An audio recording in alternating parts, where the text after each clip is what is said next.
बेटी से रिश्ता। कहानी मयंक और विभा की है। मयंक एक अच्छी नौकरी करता था, लेकिन विभा की जाति का ना होने के कारण विभा के माता पिता शादी के लिए नहीं मानते हैं।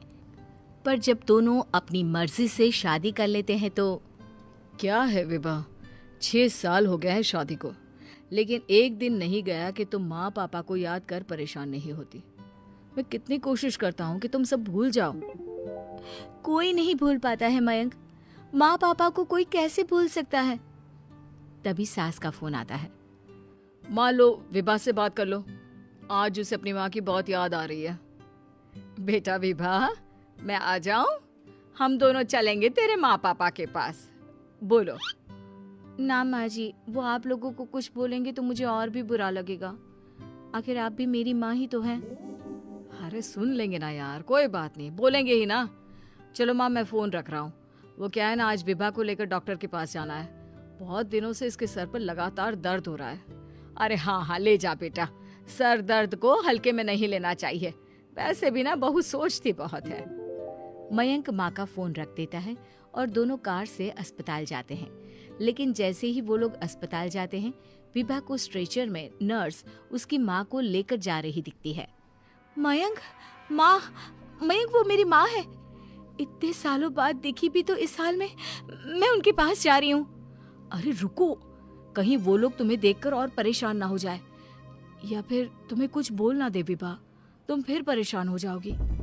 मयंक कैसी बात कर रहे हो, वो माँ है मेरी। विभा पास खड़े अपने चाचा चाची से बात करने की कोशिश करती है, लेकिन वाह, तेरे जैसी बेटी जिसकी हो वो तो मर ही जाए तो अच्छा है। वैसे पार्क में पैर फिसला है तेरी माँ का, रीढ़ की हड्डी टूटी है। रिद्धि को चाची की बात का बिल्कुल बुरा नहीं लगता। शायद वो सुन ही नहीं रही थी कि चाची क्या कह रही थी। वो सीधे माँ के कमरे में जाती है। कौन है आप? ये मेरी माँ है, मेरा नाम रिद्धि। रिद्धि नाम है ना आपका? दर्द में भी ये आपका ही नाम ले रही थी। हाँ, ये सुनते ही रिद्धि का कलेजा मुंह में आ जाता है। ये वही माँ है जिसने कड़े शब्दों में ये कह दिया था कि अब तेरा मेरा रिश्ता खत्म। फिर रिद्धि का पति मयंक भी वहां आ जाता है। सामने खड़े होते हैं रिद्धि के पिता। पापा, क्या हुआ माँ को? वो पार्क में गिर पड़ी, रीढ़ की हड्डी में चोट आई है। रिद्धि पिता की तरफ देखती है, लेकिन पिता मुंह फेर लेते हैं। पता है मयंक, माँ दर्द में मेरा नाम ले रही थी। मेरी माँ मुझे याद कर रही थी मयंक। मैं माँ को कुछ नहीं होने दूंगी, देख लेना।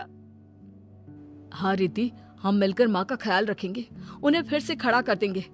लेकिन भैया कहाँ है? रिद्धि पिता के सामने जाकर खड़ी हो जाती है। पापा, भैया कहाँ है? वो अमेरिका में है, वो नहीं आ पाएगा। रिद्धि फिर माँ की ओर ध्यान कर लेती है। उस पूरी रात रिद्धि माँ को देखती खड़ी रहती है। पिता मन ही मन सोचते हैं, जब इतना ही प्यार था तो क्यों चली गई किसी एक अजनबी के लिए हम सभी को छोड़कर। तभी डॉक्टर बाहर आते हैं। आपकी वाइफ को होश आ गया है, क्या मैं उनसे मिल सकता हूँ? जी नहीं, वो बार बार अपनी बेटी का नाम ले रही है। रिद्धि बेटा, तुम अंदर चली जाओ। माँ रिद्धि को देखकर रोने लगती है। बेटा, माँ के गले लग जा। मैंने तो सोचा था तेरा चेहरा देखे बिना ही मर जाऊंगी। ऐसे कैसे? भला मैं अपनी माँ को कुछ कैसे होने दे सकती हूँ? माँ उठने की कोशिश करती है, लेकिन वो उठ नहीं पाती। देखिए, आपकी रीढ़ की हड्डी में फ्रैक्चर है। मुझे प्यास लगी है, पानी पीना है। रुको माँ, मैं हूं ना, मैं पिलाती हूँ पानी अपनी माँ को। कोई और नहीं आया? तेरे चाची चाचा आए थे माँ, पर शायद मुझे देखकर चले गए। जाने दे, इस वक्त भी पुरानी रंजिश देख रहे हैं। और रंजिश भी कैसी? माँ अपनी बेटी से नाराज ही तो थी। रिद्धि अब पूरे समय माँ के साथ रहती है। उनके हर काम को करने में उनका सहारा बनती है। फिर एक रोज, आज आपको चलने की कोशिश करनी थी, लेकिन हमारे फिजियो के डॉक्टर नहीं आए जो आपको पकड़ कर चलाते, तो फिर आज।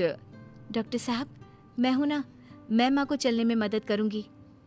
रिद्धि माँ को चलाती फिराती, उनके खाने पीने का